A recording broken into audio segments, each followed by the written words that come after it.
What's up, guys, and welcome to today's video. In today's video, as you can see, we are back outside because it is finally not freaking freezing out. The other day it was actually snowing outside of my apartment, which is a lot of fun, but I'm not a big fan of flipping in the cold, so I try to avoid that whenever possible. Unfortunately, you know, for shooting our videos and stuff, we do have to go out there, and I do have to flip in the cold. And actually, unrelated to the topic of the video today, but I'm wearing you can see I've got this is the Flipping Fox hoodie. I really like the zip-up hoodie because I made sure that it has these tight collars, like, you know, for your sleeves. The sleeve collars are very tight so that while you're flipping, it's not going to impede the flipping, because one big problem with wearing jackets and flipping at the same time is that if you're wearing something that is loose fitting around the arm, you're going to have a lot of problems. So yeah, it's just, you know, features of the merch. You can wear the hoodie and still flip pretty well.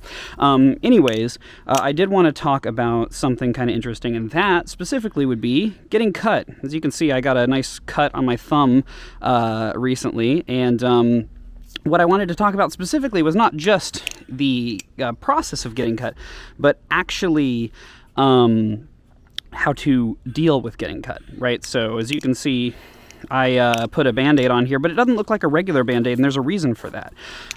This is one of the things that I highly suggest anybody who flips live blades get a hold of. They're called hydrocolloid bandages. And what a hydrocolloid? I don't know.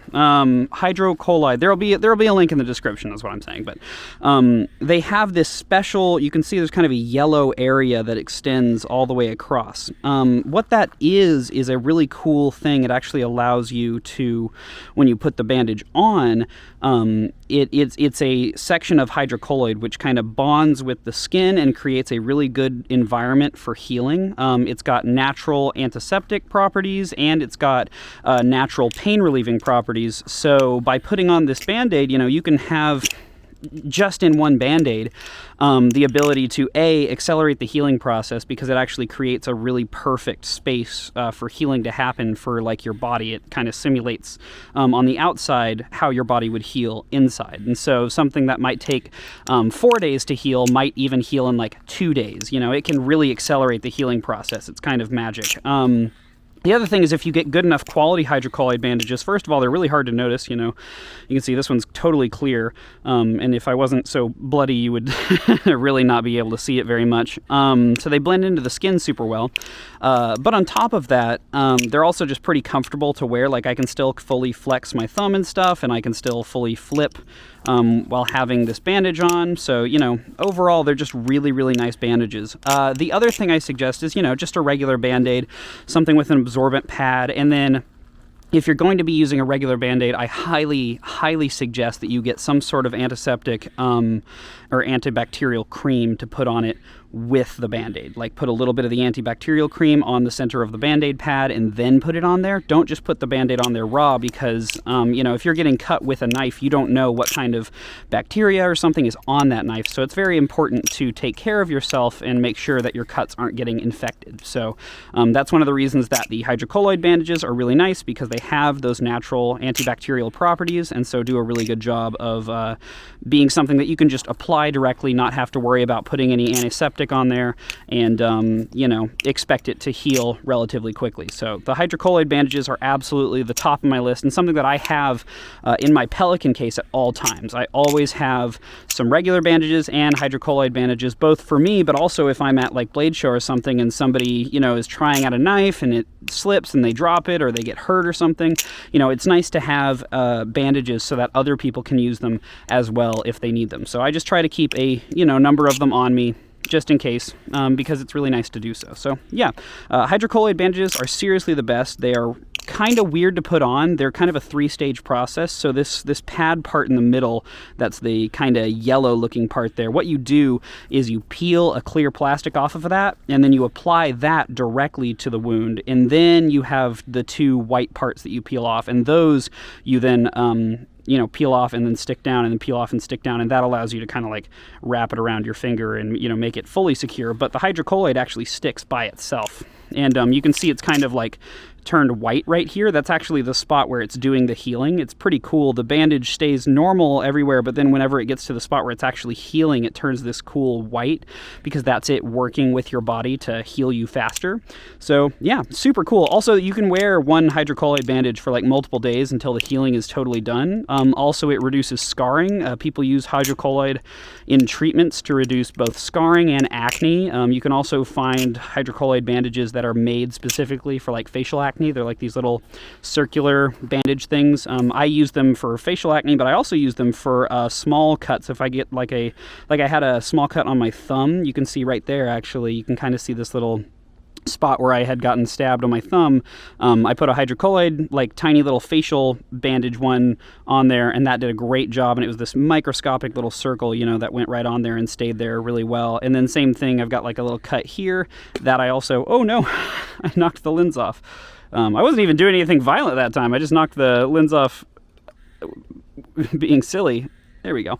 But yeah, you know, hydrocolloid is a really, really cool substance, and if you didn't know about it, now you do.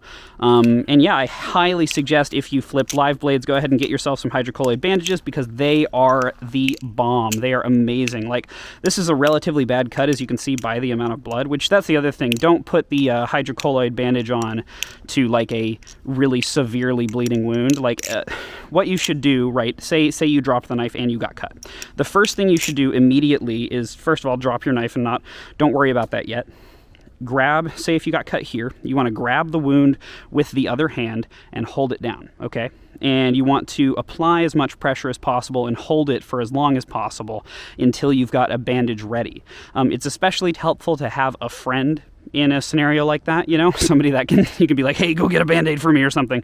But you want to grab the area and hold it, you know, even if you get blood on your finger or whatever, you want to grab it and hold it, because by applying pressure to that area, you're going to really increase your chances of not having scarring issues or any sort of like, you know, painful stuff like that happening to you. So you want to hold that area, press down, apply pressure, wait for somebody to bring you a Band-Aid, you know, get them to kind of take the stuff off of it, especially if it's a hydrocolloid Band-Aid.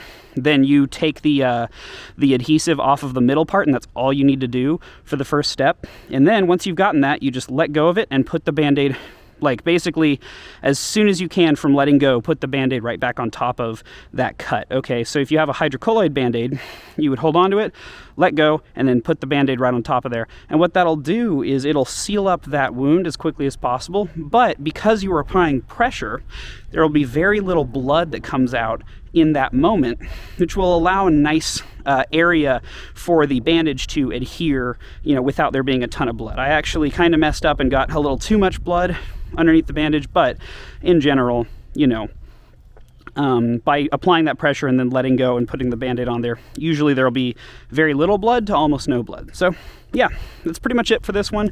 I just wanted to share with you guys the wonders of this type of bandage and how really nice it can be for flipping, especially for people who, you know, you can't really have a bunch of scars on your hands because scars inhibit movement. You also can't be wearing really thick Band-Aids because those inhibit movement, and you can't be wearing Band-Aids for too long because they also ruin your ability to flip. So by having a Band-Aid that will heal you faster when you do get cut, you can learn from your mistakes and move on and potentially not get cut in the future. So yeah, that's pretty much it for this one.